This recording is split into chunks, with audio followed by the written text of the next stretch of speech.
welcome to the Fantastic Mathematics series. In this particular session, we will study about the probability theory. So, these are the various applications where we use this particular theory, that is the weather forecasting, medical diagnostics, politics, sports, artificial intelligence, machine learning, quantum mechanics, statistical mechanics, just to name a few. So, especially in case of machine learning, as we can see, to make predictions, even in case of weather forecasting, we need to make predictions about rain, about storms, and many other things. So this sometimes we have uncertain information and we have to make some predictions. So probability theory is used for doing that, and there are many other cases where this particular theory is used. So in this particular session, we will study the basics of probability.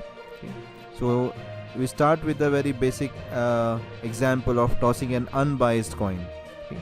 So we have an unbiased coin which has a head and a tail.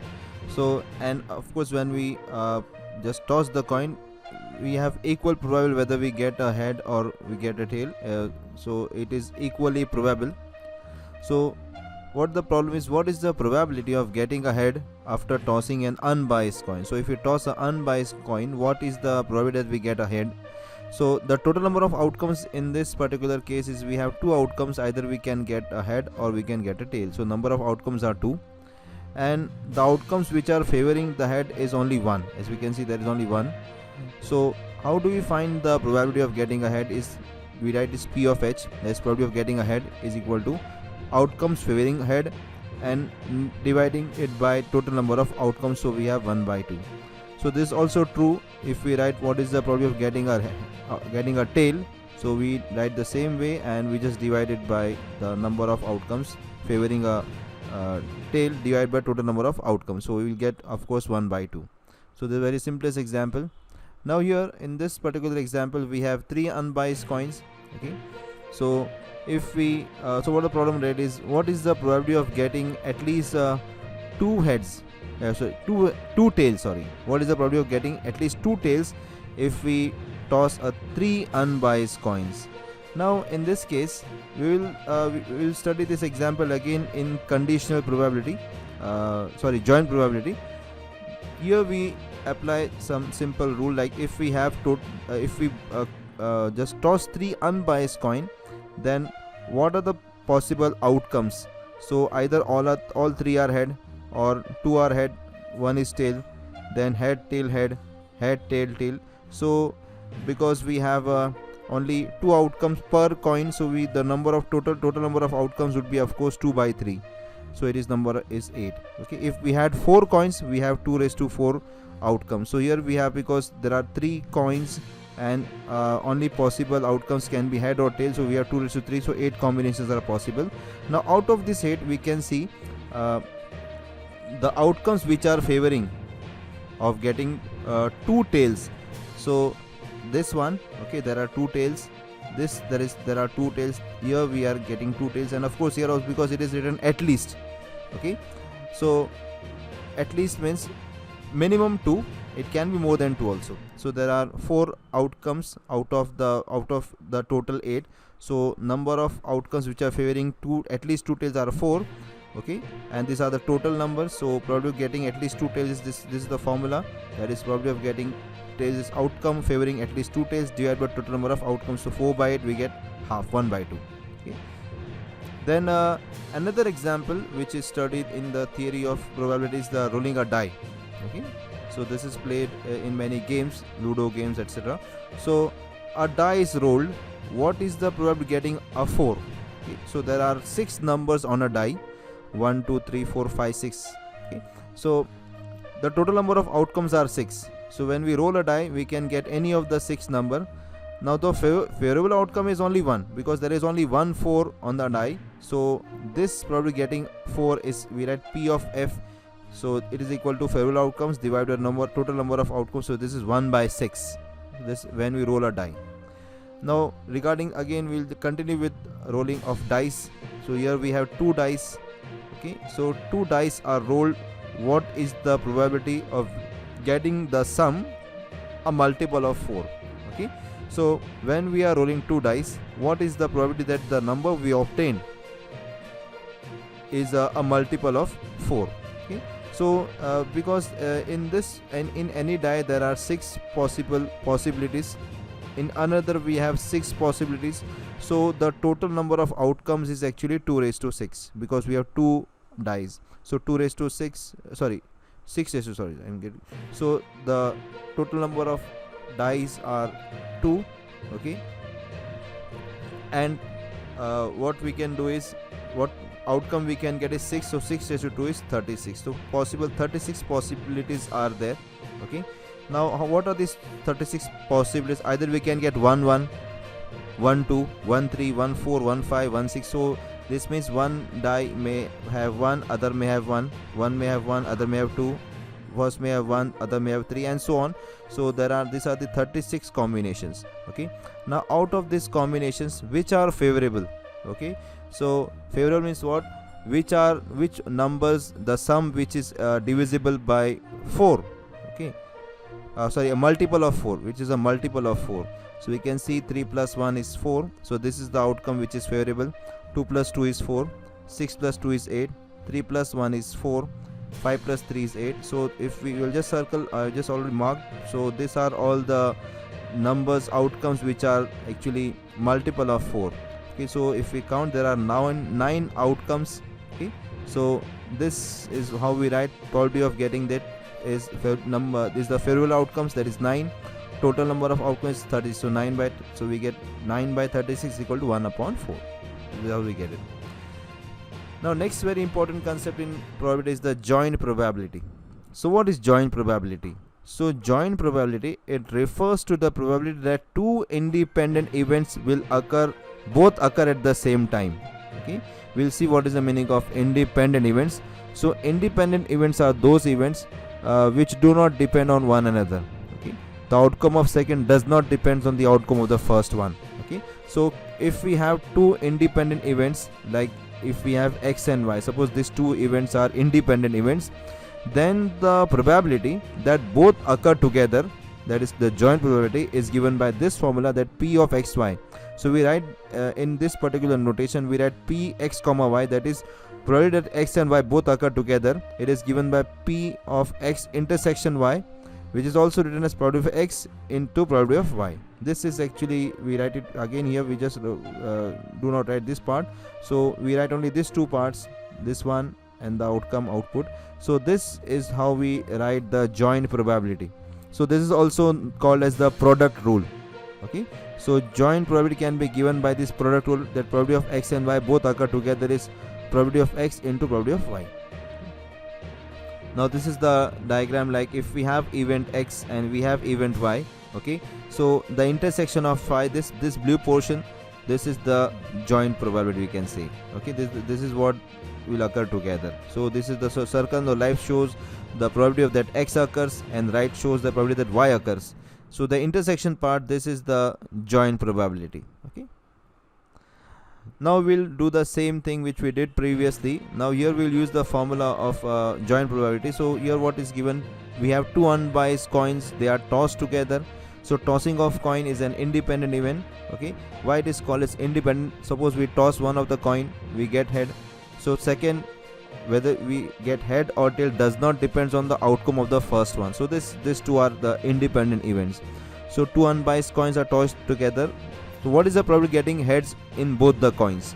Okay, so how do we calculate this using the joint probability formula? The probability of getting head in the first coin is p of x is 1 by 2. Okay, as we have seen previously. Then the probability of getting head in another coin is also 1 by 2. Okay, so this p of x and p of y, we have to find p of x into y, xy. Okay, so we use the product rule. Okay, so what does product rule says, that p of x comma y is equal to p of x into p of y. So this is nothing but, this is what we have, p of x comma y is p of x into p of y. So this 0.5 into 0.5 is 0.25. This is the probability. Okay, this is how we can calculate by using the joint probability. Okay, now we come to the next topic, that is one more important topic, that is called as the conditional probability. Okay, so what is the meaning of conditional probability? Before going to it, we will again come back to this definition of independent events. So the events which are not depending on one another are called as independent events, just like the example of tossing of two coins. Now what is the meaning of dependent events? So the events which are depending on one another are called as dependent events.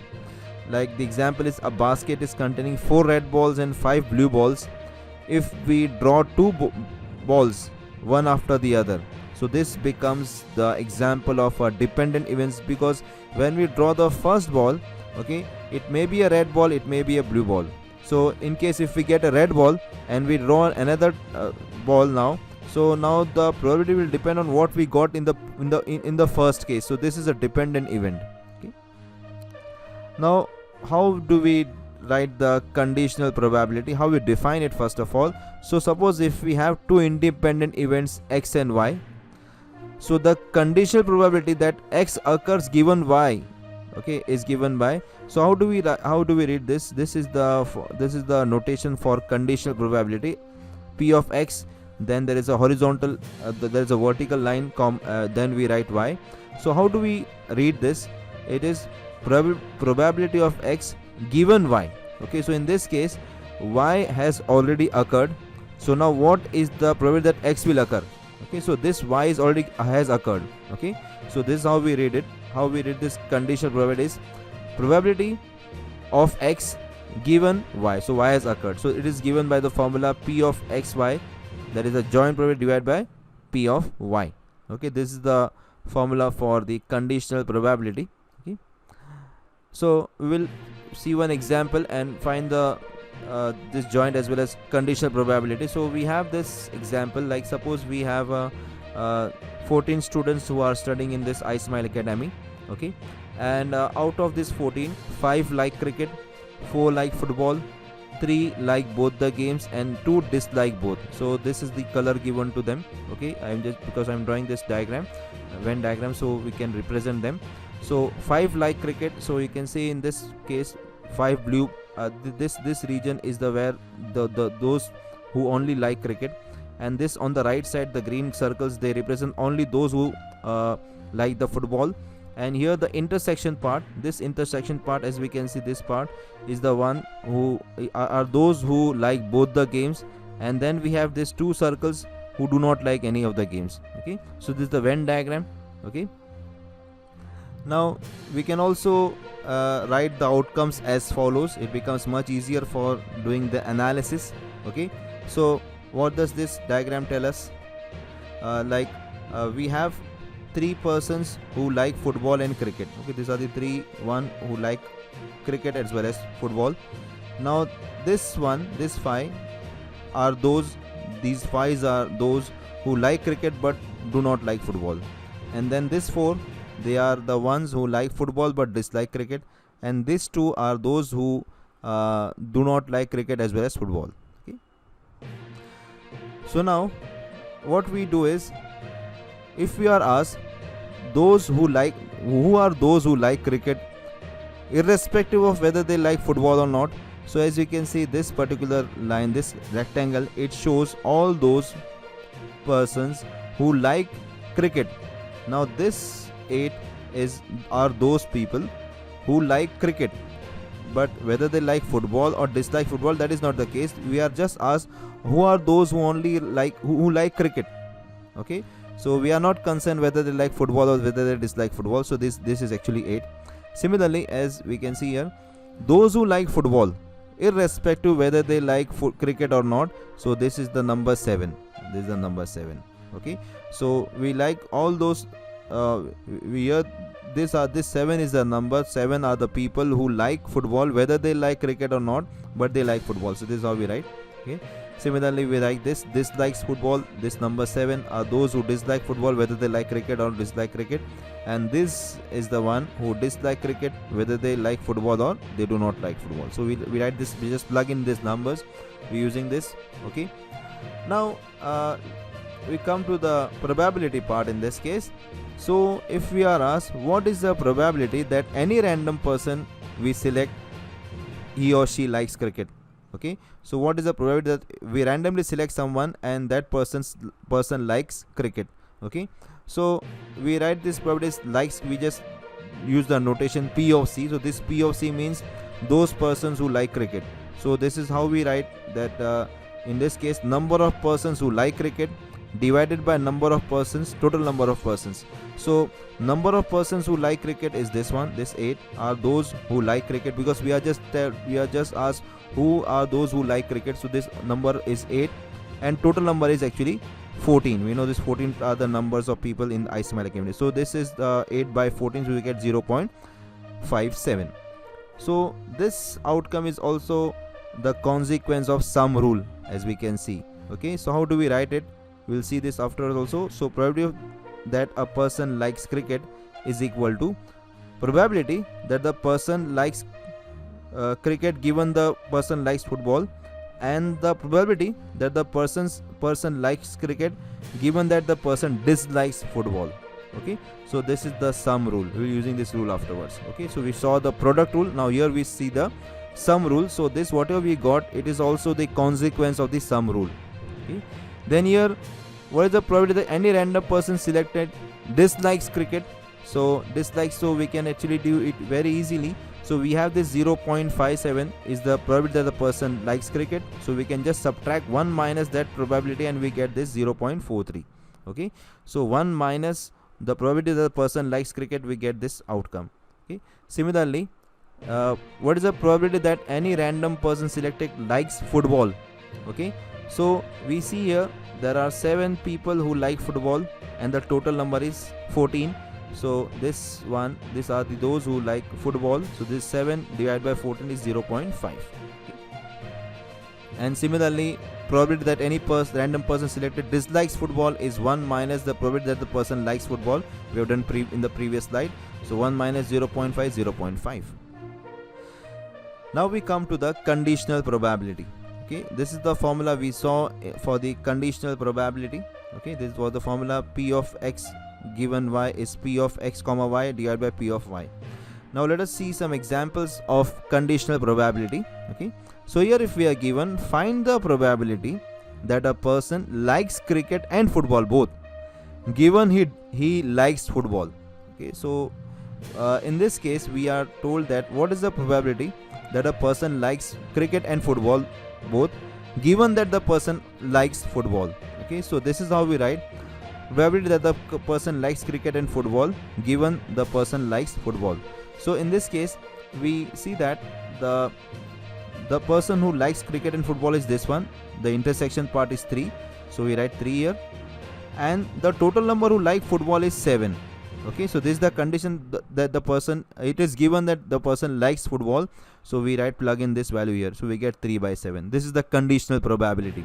So we don't write, in the previous cases we wrote this as 14, but here because we are also given that the person likes football, therefore this will not be 14, because we are given this information is available to us that the person likes football and there are 7 who like football. So this is the conditional probability result. Then one more example, find the probability that a person dislikes cricket and dislikes football both, given that he dislikes cricket. Okay, so how do we find it? So this is the thing which we have to find. We have to find the probability that the person dislikes cricket and football, given the person dislikes football. Okay, so this 2 is the intersection where the person dislikes cricket as well as dislikes football. This is 2, and total number is actually 7 who dislike football. So this is 2 divided by 7, so it is 2 by 7. So this is how we find the conditional probability. Now next very important thing is the Bayes theorem. So this particular theorem, that is the Bayes theorem, is also widely used in many areas. So let us see what is Bayes theorem, how we derive this Bayes theorem first of all. So from the conditional probability we have this particular equation, that is P x given y equal to P of xy divided by P of y. So what we do, we just transfer this Py here. So we have this P of xy equal to P x given y into Py. Similarly Py given x will be written in this way. Okay, so we transfer this equation Px, this Px here, and what we get, this is equation number 1. This Pxy is Px given y into Py, and Pyx is equal to Py given x into Px. Now this probability, that is joint probability P of xy is similar to P of yx. Why it is similar? Because this thing is same as this particular thing. Why? Because if we have two coins and we want to find whether we are getting head in both or tail or any other thing, so whether we toss the first coin first or the second first, it is the one and the same thing. So this P of xy is same as P of yx. It means this side, this one is equal to this part. So we get this equation. Okay, and then when we just go on solving it further, what we get, this is this P of y given x is equal to P x given y into Py divided by P of x. So this is the Bayes theorem. Okay, so in many situations we may be given this, we may have this information and we will find this particular information, so it becomes easier to calculate using the Bayes theorem. Now let us see one example, cancer diagnostics example. So how we can use Bayes theorem to predict this. So let us consider a cancer diagnosis center which tests cancer for patients. Now what information given to us is that the accuracy of this test is it is 100% accurate, it is 99% accurate. Okay, so we are given some information regarding it, that the test is 99% accurate, so that if a person has a cancer, then the test will be positive 99% of time. So this is the accuracy of the test. Okay, and also if a person has no cancer, then the test will show no cancer 99% of time. So this is the accuracy of the test. Okay, and in a population we are also given some more prior information that 0.5% people in a population they suffer from cancer. So these are the three information we are given. Okay, now what we want to find from that particular thing is that a person goes for a test and is tested positive for cancer. Okay, then we need to find the probability that the person is actually suffering from cancer. So the person goes for the cancer test and the person is testing positive. So we want to find the probability that the person is actually suffering from the cancer. Now of course from our intuition, what would we say is that there is a 99% chance that the person will suffer from cancer. Okay, but let us see how we can get that value from Bayes theorem. Okay, now from the given data what we have is this is the probability that the person tests positive, given that the person is having cancer, is 0.99 because it is 99% successful. And the another thing which we are given is probability that the test is negative, given that the person is not having cancer. So the test is negative, that is not having no cancer, and the person is also having no cancer, so test is negative, so it is also 99%, so it is 0.99. And we know in a population this population having cancer, so PC is cancer and C means no cancer. So probably the person is having cancer in a population is 0.005. So this is we are given 0.5% is having cancer. Now what we want to find, this red part, is probability that the person is suffering from cancer given the test is positive. That is what we have to find. So we just plug in these values in that particular Bayes theorem which we have derived. So probability of cancer given the test is positive is probability that the test is positive given the person is suffering from cancer into probability of cancer and probability of the test is positive. So we need to just plug in the values here and we will get this left hand side. So this is what we have. We use to calculate the denominator, in this case this part, the denominator, we use the sum rule because we don't have this value. We have this the numerator, we know, we have to calculate the denominator. So if we use the sum rule, so probability that the person is suffering from cancer is probability the person is suffering from cancer, probability the test is positive, so probability that the person that the test is positive is equal to probability that the test is positive and the patient is suffering from cancer into probability of the cancer, and probability that the test is positive given there is no cancer into probability of no cancer. So we just plug in this equation here in the denominator. This is by using the sum rule. Okay, and we know this values actually. So in this particular equation we know this is actually 0.99, this is 0.05, and this we know. Okay, we all know this, and P of C we already know. Okay, and this is also known to us. Now this is P and C. How do we calculate this probability no cancer is 1 minus probability of having cancer. Okay, so we have all these values with us. Okay, these are the values with us. Okay, so probability that a person is that a test is positive given there is no cancer, so 1 minus this value we get this. Okay, so this 0.01 we just put in the values, okay, and find this is equal to 0.33. okay, so this is something different from what we thought. Okay, so if a person is tested positive, okay, if so the probability that the person is suffering from cancer and is also tested positive, it is so the probability is 0.33. okay, so if a person goes to a diagnosis center in this particular situation and if he tests positive, then there is only 33% chance that the person may have cancer. So this is away from our intuition. So this is how the Bayes theorem works for us.